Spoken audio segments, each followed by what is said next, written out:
Hello and welcome to this introduction of Ratatosk. In our IoT world, we are dependent upon IoT standards. And fortunately for us, there is actually such a standard, and that standard is called Fireware. And Fireware has a component in it which is called Ngsi version 2, and the Ratatosk context broker made by Sensitive is an implementation of the Ngsi version 2. Here at Sensitive, when we work with Internet of Things, we strive for three things.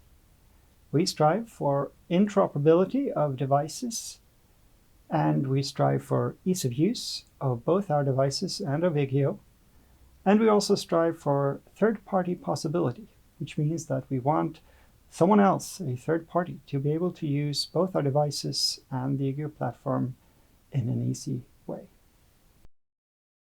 So what is Fireware? Fireware is an EU-funded project, and if you like, you can think of Fireware as a puzzle with many pieces to it. And one of those pieces is the Ngsi V2 Api Specification. Ngsi stands for Next Generation Service Interface, and with this API, we can interact with an Internet of Things device in a standardized way. Coupled with this, we use the Fireware data models as well, which will let a device present data in a standardized way as well. So looking closer at the Ratatosk context broker, this is an Ngsi V2 implementation. We implement the entire specification, and we license it under the Apache 2.0 license and implement it in node.js. So why did we create the Ratatosk context broker? Well, here at Sensitive, we build the Igio IoT platform. The word Igio comes from Yggdrasil, which is the tree of life in Norse mythology. And Ratatosk is the squirrel running around on the strands of life, bringing messages back to the gods.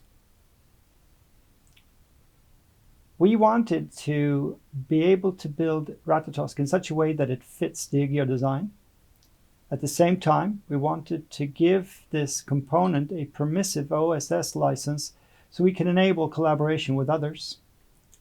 And finally, we wanted to build it as a plugin design so we could add, for example, zero trust security to Igio, and this makes it possible for others to add other components in the same fashion. So, finally, Ratatosk Context Broker is a project hosted on GitLab, and we would welcome any contributions. Thank you for listening.